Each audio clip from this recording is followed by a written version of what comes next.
You are welcome to World Redemption Power Ministries Ghana. Today, we are looking at key topics under the anointing, the purpose of the anointing, and the mannerisms of the anointing. I want you to stay glued to your seat and kindly enjoy this with me. Thank you.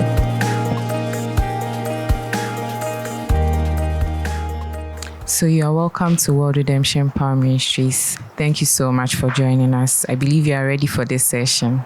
Thank you. I am ready. All right. So kindly tell us your name. My name is Hansen David from Pomaso. Mr. Hansen, you've been here with us for so long, I believe. So I want you to briefly describe what is the purpose of the anointing. Yes, you are right. I have been here between 7 to 8 years.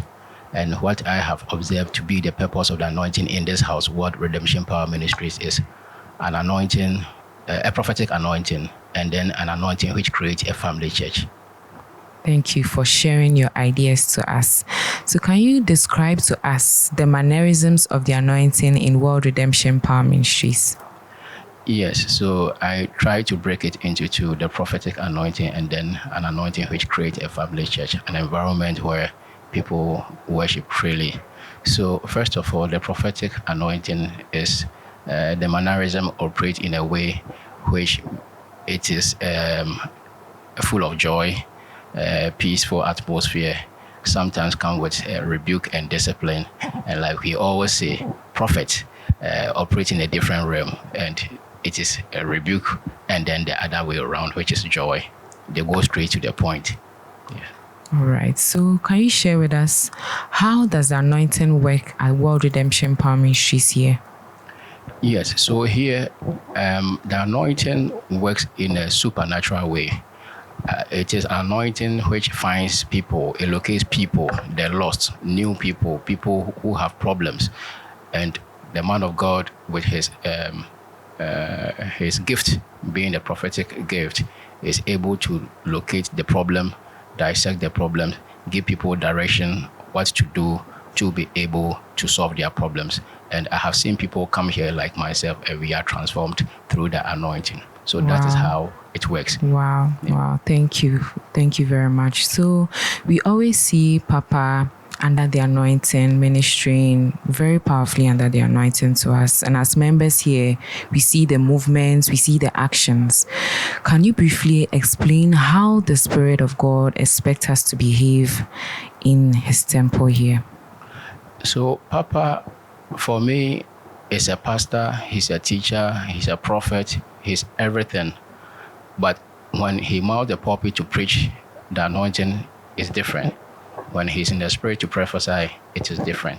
So precisely on the prophetic, when we come here, he expects us to look at him because he operates by looking at your eye or your forehead. So when we come here, you look at him. We don't need to be observing your left and right or watching the television while he is trying to download the message for you. So you need to focus on him and open up your spirit. Here we have a tradition. Whether he approaches you or you approach the man of God by joining a queue, you raise your hand as a sign of surrender to God, and whatever God gives to him, he will give it to you. That's very wonderful. And looking at the question I asked you, how can you briefly advise visitors who come here and fellowship with us? How do you tell them to cooperate under the anointing just to receive their miracles and their blessings? How do they cooperate? How are they supposed to behave just so they could receive their blessings as first-time visitors in the temple here? Right. So as a first-time visitor, like we say, when you go to Rome, you do what the Romans do. So when you come, you try to observe. We have deacons around who try to tell people how to cooperate when you enter the temple. So you find people telling you, raise your hand, like I said. When we are praising God, you have to join. When we are worshiping, you have to lift your arms up, close your eyes. So when you come, please look around and observe. Whatever you see us doing, you do same.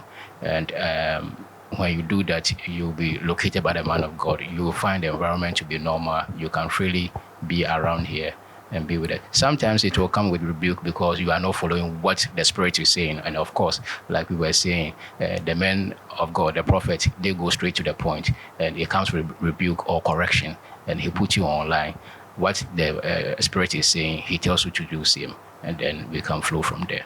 Yes, as we always say, in the house of the Lord, there should be order of service. Yes. You remember in the Bible how Jesus went into the temple and then he saw people selling in his church. And we all know what happened next. Yeah. So as Christians, we should learn to follow the order and way and manner God expects us to behave in his temple so that we can receive his blessings and we can also be a blessing to other people. Thank you so much for sharing your thoughts on the anointing, the purpose of the anointing, and the mannerisms of the anointing. Thank you and have a nice day. Thank you so much. God bless you. Thank you.